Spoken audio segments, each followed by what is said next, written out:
Have you been going to the interviews but not actually receiving any actual job offers? I might know a reason for that. My name is Oksana. I run a recruitment company, and a few days ago we were doing training with our recruiters and we discussed what kind of red flags we are looking out for when interviewing a candidate. And this is pretty much universal for all HR managers. So I thought it would be very useful for you to know those red flags so you can avoid them and accidentally don't scare away potential employers. We're gonna have 11 red flags, so let's jump right into it and don't waste any time. Flag number 1, lack of preparation. When a candidate comes to interview without really understanding what company it is, what position they're interviewing for, or doesn't know anything about the company, while it's not a crucial and it's not a firm no, and it doesn't mean necessarily that HR manager will discard your application, it's still something that would alert them and something that they will take into consideration while making final decision about your application. Flag number 2 is negative attitude. And here I don't mean negative attitude during the interview. I mean when you're talking about your past experience, about your past employers, if during the interview HR manager hears a lot of negativity from your side towards your ex-team or ex-management, or in general any situation that you're describing, this is something that lots of companies trying to avoid. So you want to maybe be a little bit more cautious with the way you are presenting your stories and your answers to not sound like super negative person. Flag number 3 is communication skills.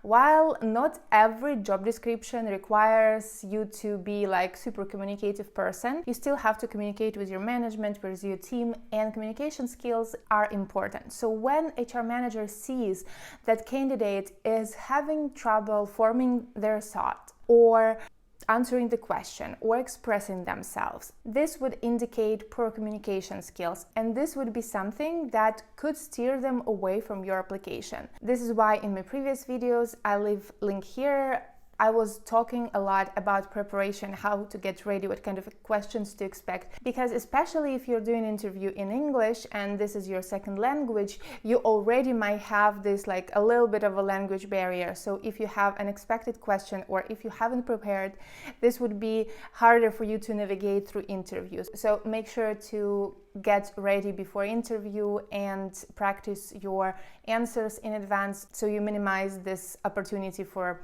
HR manager to think that you have poor communication skills. Red flag number 4 is overemphasizes on the salary. While salary is super important and I understand that everybody is working for salary, we still don't want to seem greedy. So make sure that you don't go overboard with salary talk and talking about what you're gonna get from the position. It's better to concentrate on details of the job and what you can actually bring to the table and talk about salary expectations and stuff like this a little bit later on in case you're shortlisted. Red flag number 5 is inconsistencies in your CV. When HR manager is interviewing you, they are gonna listen to what you're saying and be comparing that to what's in your CV. And if they see or hear something that doesn't really match, that would be a red flag, and that would be something that they would go deeper in to make sure that they have the full picture. So make sure that your CV is correct and according to your actual experience. Red flag number 6 is unprofessional behavior. And this one could be a deal breaker.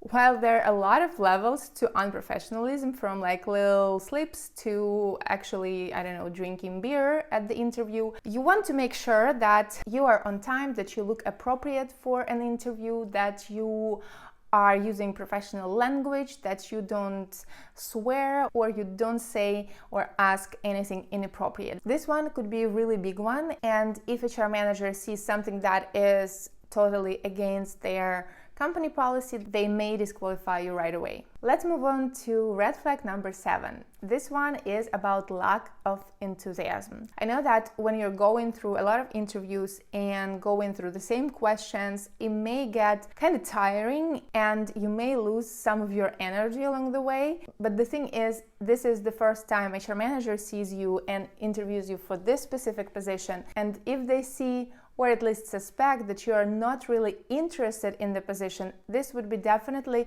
factoring in during their decision. They want somebody who wants to work with their company, somebody who is excited about the opportunity. So your job is to be prepared and to be pumped for your interview. I'm not saying like you should be like putting on a show, but you should be showing genuine interest in the position, and you should be present and involved and make sure that you are really connecting with HR manager during the interview. Red flag number 8 is inability to provide examples. During the interview, you may be asked to provide some examples from your past experiences. For example, how usually your day would go, or how you did this, or how you did that. And if you are having trouble providing an example of a situation or how you dealt with that, it may indicate that you haven't had that experience, so you are having trouble to come up on the spot with the situation. I know it could be stressful and it's hard to think about like specific examples right here, right now. This is why it's important to prepare answers, or at least think about them, for all the commonly asked questions. So this way you can make sure that you have your examples ready and you will not like just blank during the interview. Another important red flag is avoidance of accountability. This is something that every HR manager is looking out for, because everybody wants to work with responsible people that they can rely on. When during interview candidate says that I couldn't do that because this or because that, and he places responsibility on management, on teammates, on external factors, on some kind of situation, but not taking accountability, but doesn't take responsibility themselves. To HR manager, this means that this is not a reliable candidate and you cannot really trust him or her with something important, which you probably would agree, not an employee that you want to hire.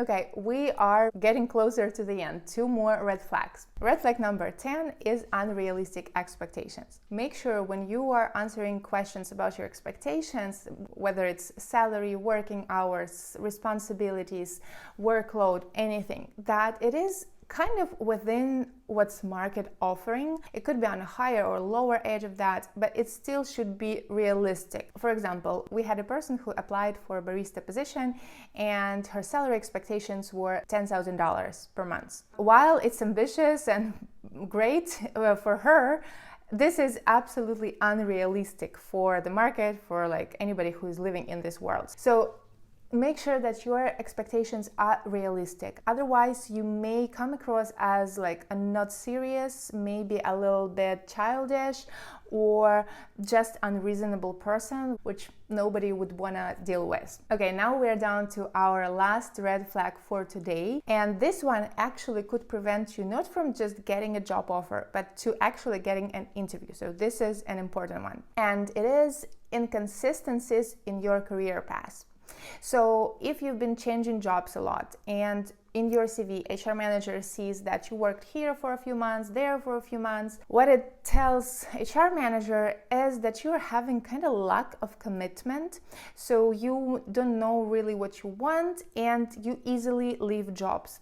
Each employer is interested for a person who will join them to be with them long term. And of course, most companies wouldn't risk hiring somebody they are not sure would stick. So to avoid that, to kind of neutralize this situation, because especially when you're young, I understand you could be really looking for something, you could be trying out things, and that's okay, but you want to at least try to prevent the damage that could be done from all this jumping around. When you're sending your CV, include a cover letter that would address this issue as well. So you want to kind of explain why your career path looks like this and most importantly, why you think that this position would be different and that this one you're really interested in, and why would you be ready to commit to this specific position. If you already got an interview, even with all those career turns, be ready that HR manager will definitely address it. They will ask you why you left this job, why you left that job, why are you interested in this position. You need to have a solid answer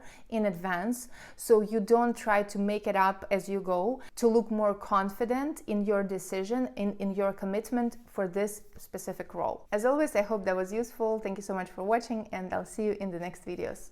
Bye.